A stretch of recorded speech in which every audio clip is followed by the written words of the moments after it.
से थोड़ा परेशान है कि व्यवस्था बिगड़ रही है, तो मैं इन सबको बताना चाहती हूँ कि ये बहुत व्यवस्थित प्रोग्राम है।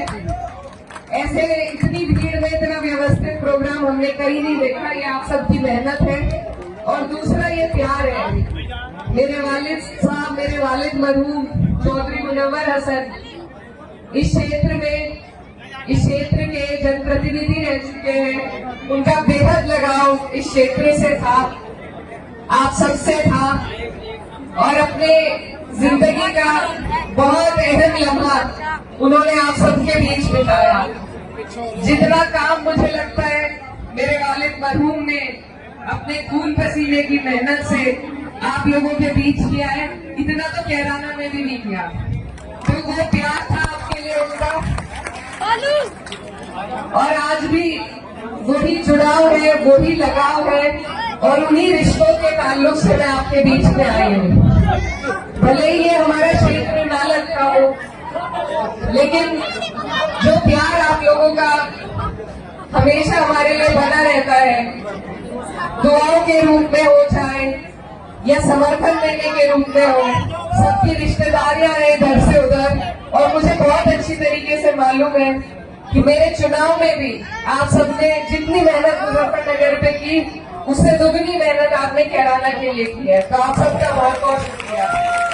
और इस प्यार को, इस ताल्लुक को इसी तरीके से आपको और हमें मेरे वालिद की इस मोहब्बत की विरासत को आगे बढ़ाना है, आगे लेकर चलना है। मैं वादा करती हूँ कि जहाँ आपको मेरी जरूरत पड़ेगी, मैं कंधे से कंधा मिला के आपकी हर परेशानी में, आपके हर दुख सुख में आपके बीच रहूंगी। अब जिस प्रोग्राम के लिए हम यहाँ पर आए हैं, उसके बारे में भी मुझे जो जानकारी हासिल हुई कि एनजेएफ ट्रस्ट लगभग 4 सालों से बहुत मेहनत आप लोगों के बीच कर रहे हैं और जिस तरीके का काम एनजेएफ ट्रस्ट कर रहा है, इस तरीके के काम की पूरे समाज को, हर व्यक्ति को जरूरत है। जो मेरी जानकारी से मुझे हासिल हुई है बात, तो काउंसलिंग के लिए यहाँ पर इन्होंने प्रावधान बनाया है, एक लाइब्रेरी खोली है, स्कॉलरशिप देने का बच्चों को काम कर रहे हैं और कई लगभग 20 से 22 नौकरियां विदेश में और देश में भी दिलाने का बच्चों को काम किया है। तो ये बहुत महत्वपूर्ण चीजें हैं। मेरी तरफ से आप एक बार इनके लिए तालियां बजा दें। अगर समाज में हमें कोई बदलाव लाना है, कोई परिवर्तन लाना है, तो वो सिर्फ तालीम और शिक्षा के माध्यम से ही लाना संभव है।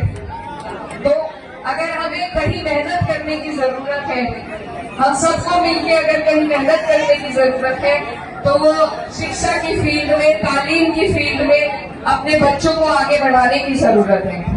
और जब लोग, समाज के जो बेहतरीन लोग हैं, जो खुद हमारी डॉक्टर नाज़िमा साहब जैसे लोग जब आगे बढ़ के अपना कीमती वक्त, अपनी जिम्मेदारी, अपनी जो प्रोफेशनल जिम्मेदारी है उससे अलग हटकर जब अपना कीमती वक्त आप लोगों को दे रहे हैं, तो आपसे मेरी गुजारिश है कि आप लोग भी उनका साथ दें, जाना बचाना उनके साथ खड़े हो और ये जो मुहिम है, जो तालीम की मुहिम है, इसे आगे लेकर चलें। क्योंकि सिर्फ इल्म ही वो रोशनी है जो हमें जहालत से बाहर निकाल सकती है, हमारे बच्चों को बेहतर मुस्तकबिल दे सकती है। हमारे लिए कोई नेता या कोई अधिकारी कुछ करे ना करे, लेकिन हमें खुद वो ताकत होनी चाहिए कि हम अपने पैरों पर खड़ा हो सकें। और वो ताकत आपको सिर्फ इल्म से मिलेगी, सिर्फ तालीम से मिलेगी। मैं आपको अपनी भी कुछ बात बताना चाहती हूँ कि जब मेरे परिवार पर इतनी बड़ी मुसीबत आई और घर पर ना मेरी वालिदा थी, ना मेरे भाई थे, मैं अकेली थी। कहने को मेरे पास बहुत बड़ी लेगेसी थी, मेरे वालिद साहब का नाम था, लेकिन जो हिम्मत और जो हौसला तालीम से आता है, उसका और कोई बदल नहीं है। तो इसलिए ये मेरे खुद के एक्सपीरियंस से मैं आपको बताना चाहती हूँ, अगर मेरे पास तालीम ना होती तो फिर चाहे मेरे पास मेरे वालिद का भी नाम रहता, लेकिन मैं आगे नहीं बढ़ सकती थी। इसलिए मैं यही आप सबसे कहना चाहती हूँ कि समाज में हमें किसी भी क्षेत्र में अगर तरक्की करनी है, आगे बढ़ना है, तो उसका रास्ता सिर्फ और सिर्फ तालीम से है।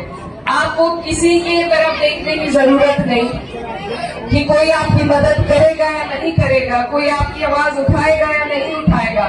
अगर आप खुद में वो ताकत इल्म के जरिए से पैदा कर ले, तो आपको किसी की तरफ देखने की जरूरत नहीं पड़ेगी। तो आप सबसे मेरी यही दरखास्त है कि दीनी तालीम के साथ साथ अगर हम दुनियावी तालीम पर भी ध्यान दें, क्योंकि जब हमारे बच्चे आगे बढ़ेंगे, अधिकारी बनेंगे, नेता बनेंगे, अपने कौम के लिए कुछ कर सकेंगे, तभी आप अपने अधिकारों की भी बात कर सकते हैं और तभी आप आगे बढ़ सकते हैं, अपनी हर लड़ाई लड़ सकते हैं।